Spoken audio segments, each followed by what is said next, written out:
Welcome to After Credits here on the Intercut podcast channel, where we review a new movie, including everything that comes after the credits.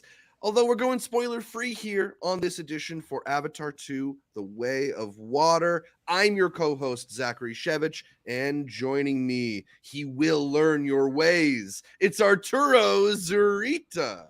Can't spoil it for people who've been waiting 10 years who have mastered the Navi language on Duolingo, but what we can do is hopefully direct y'all on the various ways to watch this movie because I thought that there was like a dozen ways to watch it.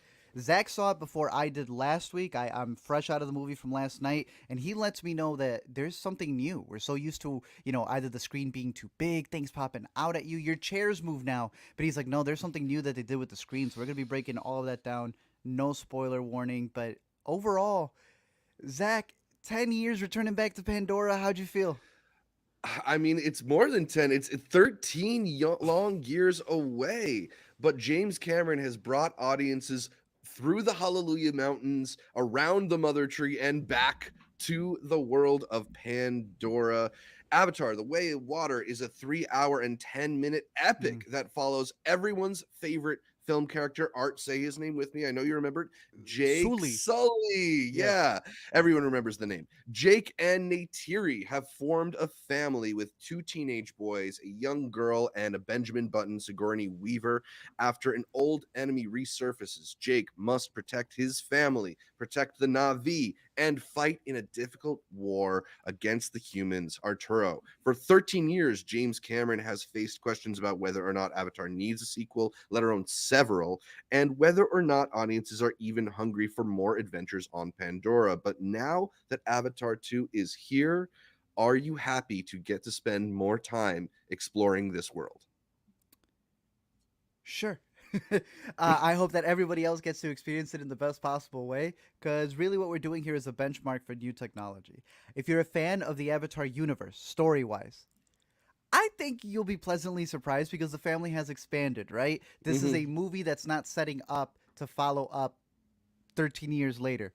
It's looking 15 years into the future. This is a movie that is setting up 3, 4, and 5 with brand new Mm-hmm. characters. I was not expecting this to be a film that really is a family movie. Like, yeah, Yeah. you have the main characters from before, and they're prominent figures, but like they passed the baton. They are willing to showcase that there are more characters at play here, and I really enjoyed it. And a lot of characters you don't even see at the trailer, which is one of the best parts. So they've been doing some really great marketing, which shouldn't be Mm-hmm. too hard when the movie's 3 hours and 12 minutes.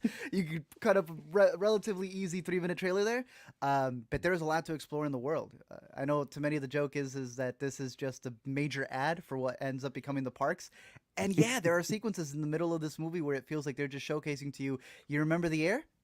Well, we're now in the water, baby. Right. It very much feels like Disney set up to the slaughter Black Panther, Wakanda Forever, and said, "You see these water scenes?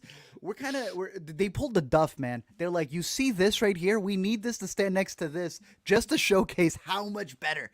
What you're about to see in a couple of weeks is, and yeah, I think they showcase it off to a degree that they're pushing this as being something that is not only a development for Cameron, he's claiming he just helped the industry. He's like, when we moved to sound, imagine if mine was the first sound film. He thinks this is all that. He thinks this is the Jasmine. Right. If we were The turning it jazz into singer. color, the jazz singer. Sorry, he ends up pretty much creating water here that he feels that in future generations we don't have to worry about that anymore. It's like a plug-in now for future filmmakers, and he's close. I don't think we're fully there yet, but we'll talk about that depending on what type of screening you're able to get to this. Because honestly, Zach, what I'm gonna just say right off the bat, do you remember the video game that came out a couple years ago called Cyberpunk? And it was a result of something where, hey, this game, can it even run on the systems that we have? A lot of these Right. projectors out there, can it handle a lot of what we're about to throw at it? And then it made you wonder, before they sent out the product, was it finished? I'm not exactly sure. I mean, yeah, I mean, I think a lot of it looks great, but at the same time, And there it are looks those beautiful. moments that are maybe a little bit video gaming too. And I don't know if that's just because my screening had the high frame rate stuff going on. Did you end up seeing yours in a high frame rate, or was it projected normally? I think we've both seen it so far. I will be catching the IMAX 3D. I don't know if that's going to be in high frame rate. We'll talk about all Mhm. that right now. I and you were able to catch it in Dolby. 3D high frame rate. What that Right. means is that you're going to have this beautiful Dolby screen that's going to show you all the rich blacks and colors. And I think it's probably the best way to get the high frame rate. The Hmm. 3D is always going to pop out at you. And I think for many, Avatar is the one movie that they're willing to trust for 3 hours being put Yeah. into that type of vertigo. Yeah. It's a high frame rate. Well, I didn't love the high frame rate. I did think the 3D was pretty gorgeous and It was seamless good. in a way that it So we'll often stand on isn't that. in these types of movies. But the high frame rate. High frame rate is something that when you go to your buddy's house and you're like, why is this motion smoothing still on and you want to turn it off? Exactly. Hmm. I'm going to break it down all of the different ways that you can catch this movie because I think that's the important part, especially when it comes to a review. There are so many ways here, right? So, for starters, you have your IMAX way of seeing things, right? It was one of the ways that he was able to make so much money last year, and I think it's worth it, right? To me, it is worth going to go see a movie, especially when Pandora plays such a big factor of it, you know? You want to be able to see more of that real estate, more of that space. To me, that's worth it. However, to some people, you may want to see what a lot of people push for this. Since he films it with two cameras, I didn't know this. The system that he has, the movie ends, and they got this double camera system, right? Hmm. That they're working on in this film. And he's ace, meaning that he's the cinematographer. He's the cinematographer, Zach, because the other cinematographers don't want to hold this 50-pound camera, so he said, fine, I'll do it myself. Anytime the camera feels like it's handheld, it's the boy Jimmy behind it, according to him. IMAX, one of the best ways to go. Second best way would be 3D. I think that, as Zach and I both can attest to, this is probably the most eye-opening way to revisit Pandora because you're Hmm. able to see a lot of the stuff that pops, and it's a movie that is shot with it having to be seen in 3D. When I went to go rewatch the original, the 3D version was superior than when they gave it to us in 2D. You also have Dolby that we were mentioning, that it's going to enrich all of the blacks that you have in your screen. There is also a lot of free things that you will be able to get if you go see it in Dolby. Screen X is another way to watch it, in where they will expand the screen for Pandora. And considering that there's a lot of underwater scenes, you end up seeing a lot of the fish come in before they're even on the main screen. It creates more of an environment. Zach, it doesn't stop there. What if you needed to feel Pandora in your butt? They have automatically adjusted, even for the first movie, different ways for you to move with the Navi as they're moving all around. The smells, I don't even know what Pandora might smell like, but they hit you with scents, They do. air, wind. I hope no fire, but maybe some fog. But this big thing that Zach's been talking about is high frame rate. When you see a movie and they slow it down and it's glitchy, it's because there's not enough frames. There's only 24 frames a second that a movie's capturing, and it's elongating them. So when you get smooth slow motion, they double up those frames, and it's Hmm. 48. Sometimes they're doing slow motion. Sometimes they shot it at 48 frames, and they keep it like that, and that's what Zach's Yeah. talking about. It feels like you're watching a video game, something that's so realistic that it reminds you you're on a set, something that's going in regular speed but feels like it's going at 2 times speed. And I think Yeah. that we're either going to adjust to it. He's either so looking into the future that, I mean, Zach, we went from you and I being the old heads who are always shooting horizontally, and now the kiddos say it's vertical, right? So who's to say that we're not in due time just the old heads who like it in 24 frames, and eventually it's going to all be in high frame rate in the future? It's a little jarring at times, and personally, I felt that my projector could not handle it, man. There were moments that looked so weird. It's like you had what must have been some of the a breakthrough in technology. He has an actor not even in front of you, but you can see all of his expressions Right. through this motion capture. And then he kind of moved a little funny when he wiggled away. It's like, I don't know, it has the potential to be a masterpiece. It's too much. Yeah. It just kind of breaks the immersion in a weird way, in that this is such an immersive world, and you do really feel transported in a way that I think most films are unable to transport you, because that rendering is so beautiful, because that water feels so real. But then you get these moments that almost move too fast for the human eye, too fast for our brains to process in a regular way. And yeah, like you said, maybe it's just a matter of getting used to it, being conditioned to it. Enough people like Peter Jackson and James Cameron putting out movies with these high frame rates that we just come to expect it. But Eventually. maybe it is because I associate 60 frames per second so heavily with video games that it just like it feels like I'm in the wrong medium. And I I don't feel you. think that made me think the film didn't look beautiful. It just sort of like it makes you think about it, and you don't want to, I think especially with films like this, you don't want to have to think about those things. You want to be able to immerse yourself. And granted, there, we know, because of the prevalence of motion smoothing TVs, not only do a lot of people not necessarily notice the difference, but some people even like the motion smoothing. I don't really understand that, but there are people out there who do that. So maybe, I don't know. for They've gotten used I don't to know. it. They've Yeah, gotten used so to it. that's the thing. So maybe there are audiences out there who won't feel the same reaction to the high frame rates that we do. But Yeah. I don't know. I know best, and I didn't like it. I think that people will get used to it, and I think it's just a matter of, like, you're sitting there to watch this big blockbuster, and we've been adjusted many times to think that, it's that 24 frames per second look. A lot of sorry, we keep saying 24 frames.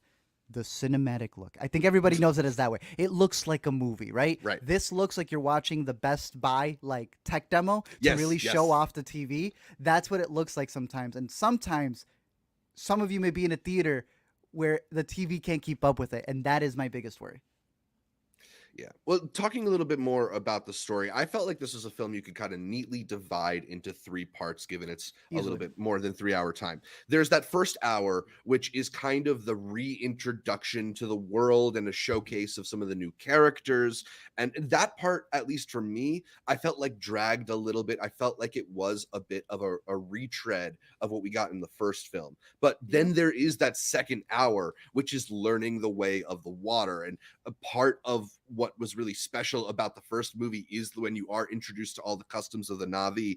It's this stretch of the film that feels most like that, and maybe even is more magical than that. It transports you to perhaps the most fully realized version of an alien world that we've ever seen put to screen. So here, I really felt like was the thing that you're really there for, right? That's the meat of the movie. And then finally there is that final hour or so when James Cameron puts on his action blockbuster title belt and swings for the fences.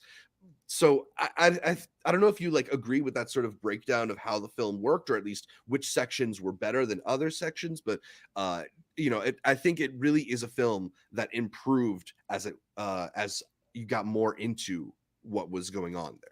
Interesting. Yeah, no, I think Cameron does he likes to do this thing where his first acts, or in his sequels, he likes to redo the journey but from a different perspective, which he's able to do here. Have someone else who you wouldn't expect go on the hero's journey. And yeah, that first hour in classic James Cameron fashion retreads and catches you up, as he would say, right? And then I agree with you that middle half feels like a doc.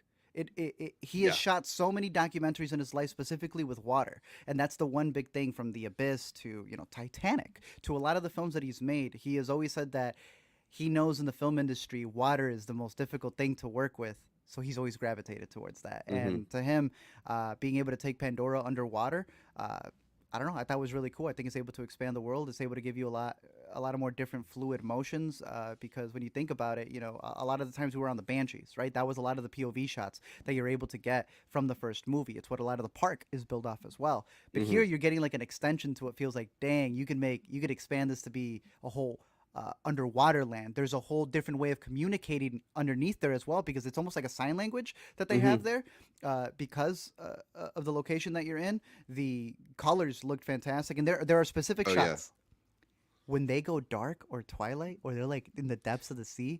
That, especially when they have like glowing stuff going on. They're Zach, when they were glowing, that was when the high frame rate, something we've been complaining about for a little bit, that is when it came in and the pieces just fell into place. It looks surreal. There are some sequences in that middle shot, and especially in that third act, where they do this POV shots. You see some of them in the trailer, where they're almost like holding the whip with the water banshees, and the way that the POV shot follows them through in a long take. I'm not going to lie. There would be some breathtaking stuff. And then like 5 minutes later, the high frame rate would look a little wonky, but like when they were hitting, they were hitting. Yeah, those shots right there were beautiful.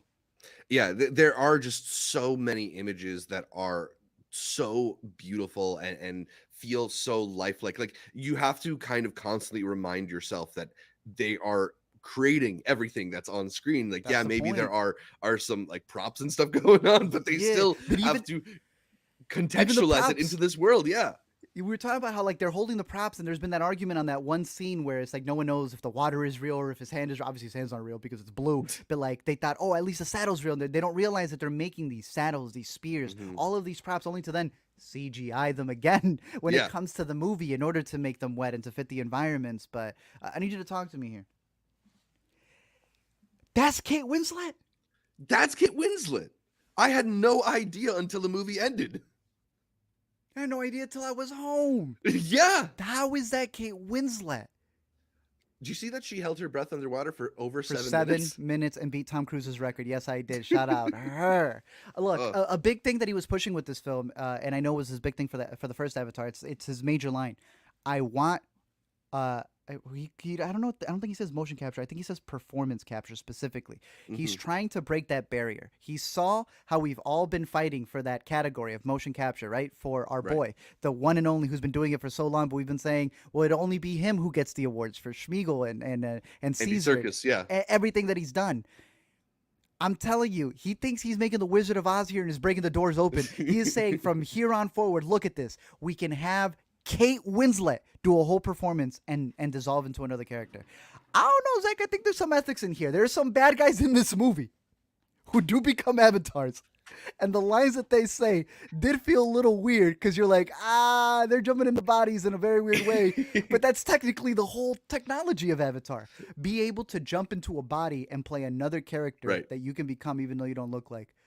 I mean, what I'm looking at here is the biggest form of blueface I've ever seen in my life. Where else can you take this tech? Really powerful tech. I think he's done it. I couldn't even recognize Kate Winslet in Yeah. the second time they worked together. But where does it go from here? I don't know. I mean, like it does allow for these really transportive experiences and for actors to potentially really like hide behind their characters. I think there is the potential that like the way that actors sometimes bring a lot of baggage into their roles, and like certain people, like you see them and you're like, oh, that's the hero, or oh, that's the villain. Like Now you can work you without can it. yeah, exactly, and you can maybe escape from it a little bit. And like I don't know if I want to see this kind of technology applied to like making Gary Oldman look more like Winston Churchill or something like that. But when it comes to like giving you these types of characters that otherwise couldn't be portrayed in this lifelike way, it is really novel and really beautiful and unique. There's sort of the question about whether or not we need more Avatar movies, and there aren't other movies doing this type of performance capture, and it Yeah. is really like new terrain for film. You would take this over The Lion King, a movie that because they knew was going to be so big, they were able to test those new technologies with it. Right. But a lot of Well, people that's the thought it thing. bastardized what they loved as a kid. And maybe the Lion King could have used a little bit more of this technology because those animals were so unexpressive. But there's a world in which maybe that's how we kind of like bridge that gap, right? That like Advanced technology within another story, yeah, for sure. yeah, I got to ask you this because you had mentioned Churchill. yeah. Do you not see this as just an advancements to prosthetics? We could only hide behind the physical stuff that we had, and then eventually, technically, there's de-aging. The Mhm. Irishman. With this technology, you don't got to turn him blue, but it Right. sounds like you had better motion smoothing to be able to have helped his kicks, something else. So eventually, this tech, they won't turn people blue. It will be doing the stuff that a lot of people have a problem with, Yeah. de-aging people who are dead in Star Wars, adding elements to Yeah. prosthetics and smoothing out his skin.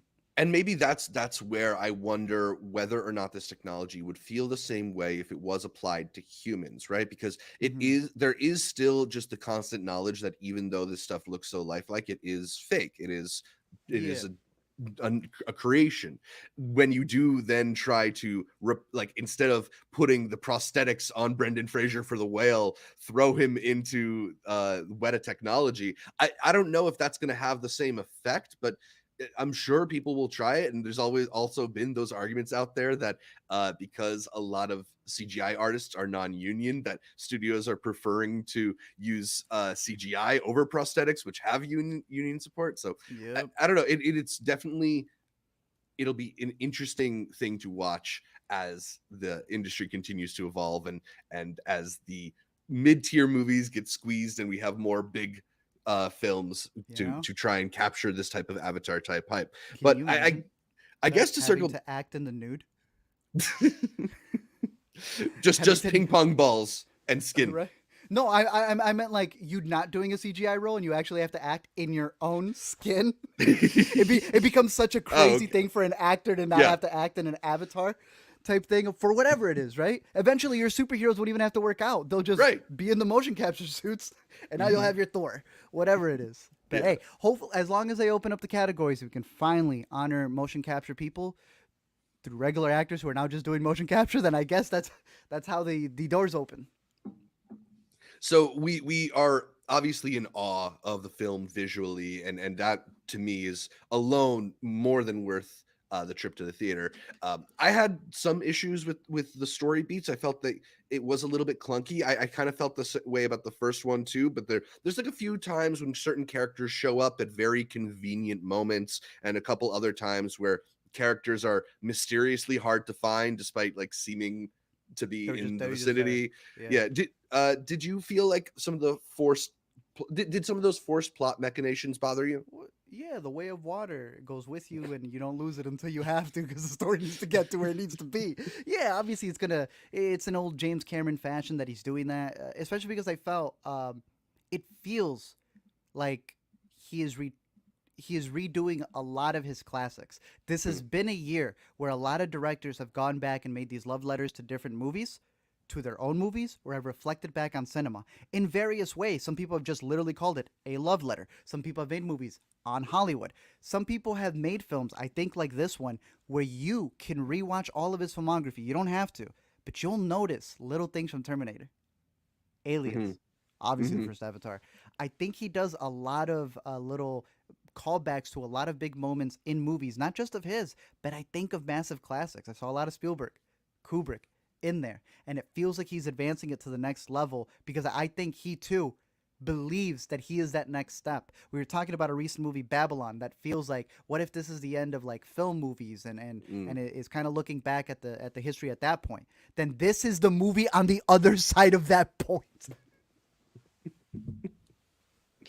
And I kind of like it's crazy for the guy to walk around and talk knowing that he Yeah, talks with his whole chest like he's pioneering it. He was a part of the last generation. Now he's here for the next one. yeah. I mean, it is just unbelievable to We're look alive at, for it, and Zach. To think two yeah. years ago we thought movies were done, Zach. I can't believe it. What a joyous day. We no so you longer need sound to mourn. so you sound eager for more Avatar sequels. You're ready for Avatar 3 in 2 years, and Avatar 4 in 4 years, and Avatar 5 in 7 years. You're ready to start getting these semi-annually. I'm excited for three. I don't know why you're hitting me with five and six. You know, He's trying to make 5 and 6. no, you run the first mile and you're like, I think I do mile two. I don't go five, six, seven. I like what he's bringing to the table, and I like that with a lot of these big projects that we get. I wasn't bored. I got tired Yeah, sometimes, and you know, there's a lot that he's throwing at you, but at least I'm not bored. At least I like seeing a director who's willing to put it all on the line. You know, it doesn't feel like we're gonna. It's gonna be interesting getting a new one because we're receiving this one with a 10-year hiatus. How will exactly. the other ones be when we're getting them back to back to back? Will they feel heavy? Will they feel better because we're like, okay, we're in the language, we're in the world, we kind of Hmm. know the ins and outs of it? Will it feel easier? Um, I at least like that he's putting in the effort, so I'm excited to see what he's going to do. I don't feel like I'm gonna begrudgingly go to the theater. Maybe some people Right. feel like that for Avatar, but I felt like that for a lot of other big franchises where I know I'm not gonna get anything out of this. I mean, there's Yeah. been a lot of big movies that have come out this year, and like the studio heads have to come out and tell them, yeah, the box office we made isn't the box office actors say we made. I don't feel any of that in this movie because I don't even Yeah. know. I can't even see the actors. They've dissolved into their roles. Right. Jimmy's taken it completely. At least it's in good hands. That's the thing. I think he has a proven track record, and it would, we were joking off stream about how everybody's like, "Oh, I don't bet against James Cameron," as if a bunch of people have Yeah, been, we just calling up fantasy pros trying to bet against the box office. I don't they know. do this for it's like Spielberg making a movie and we go like, I guess it's okay. It's like it's Spielberg. Try Yeah. rewatch it in 5 years if you Yeah. need to. I am very excited about this film, and I think a lot of people will really enjoy it. But I do wonder if part of what makes it so exciting to return to Pandora is this feeling of it being a rare chance, a rare thing. Once something that comes around once every decade. Once these movies become regular releases the way that like the MCU movies were more eventized and now are kind of regularly scheduled programming, I do wonder if some of that hype will wear off. But I also doubt that it will wear off to the point that Disney's going to try and throw the towel in on Pandora and all the potential theme park and games and toys that they can get out of this. And I enjoyed it, so I don't want to be super cynical about it, but yeah, he's set a lot up for the future, and I'm curious if people are going to see those pieces being set up and get excited or feel a little jaded by it. Interesting. Well, I got 3 for you. Did you enjoy spending more time with the Sully family now in the second one as opposed to the first one? I did enjoy the dynamic between the kids. I kind of wished we'd spend a little bit more time with Zoe Saldana's Neytiri because she was such the standout of the first one, and is a standout in here as well. I thought someone was going to try to take it from her. It is still hers. Well, it's but still like hers.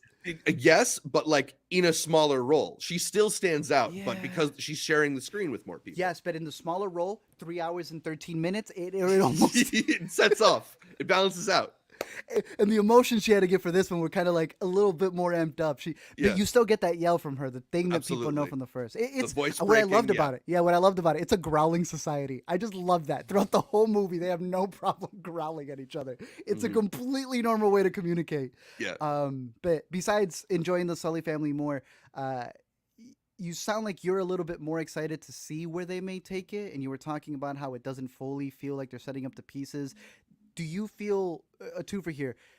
Does it feel like a lot of the Marvel movies? And I hate name dropping, so let me just say any other thing, any other property where you're watching the film and you can see this being, this had nothing to do with the movie. That's just going to be for the theme park. Yeah. Did you feel that here? Or did you think it was integrated well? I felt that with the ending. The rest of it, fine. I get world building, and I thought it did it in a way that didn't feel too. Next time on Avatar, except for the ending, which I don't want to get to until we do our spoiler review later this week. We will get into, but all right, that sounds good. Good. One last question, and I think we can maybe wrap this up. How do you think the John Wilson Avatar support group feels right about now?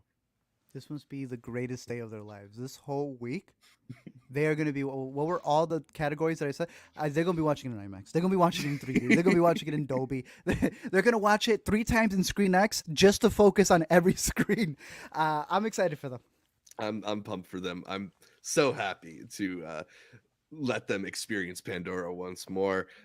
We want to know how you feel about your Pandora experience once you get to see Avatar: The Way of the Water. So let us know in a comment or by reaching out to us on social media. But I think that's about all for this edition of After Credits. You can catch more from me, Zach Shevich, by following me on Twitter, Instagram, or Letterboxd at ZShevich. That's ZSHEV as in Navi-ICH. And check out my YouTube or TikTok channels at Multiplex Show. Art, where can people find more from you?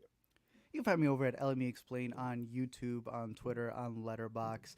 This weekend at an IMAX 3D screening, which is the best way to watch this movie in theaters, or just every week here on the Intercut Podcast. You can listen to every episode of the Intercut Podcast on iTunes, Anchor, Spotify, whatever your favorite podcatcher is. I like Overcast, and then make sure you subscribe not just to the audio feed, but to the video feed as well, where you can catch our bright smiling faces as we break down the latest in entertainment. Find new episodes of the Intercut Weekend Must Watch streaming on our YouTube channel Mondays, and please leave us a comment, like the video, consider heading over to iTunes to give us the much requested 5-star review, and shout out to our listeners in Nigeria for putting us on the TV and film podcast charts out there. Like our Facebook, follow our Twitter, follow us on Instagram, support our Patreon, all of them you can find at Intercut Pod to get updates throughout the week from Art, from me, from all of the guests that we feature here on Intercut.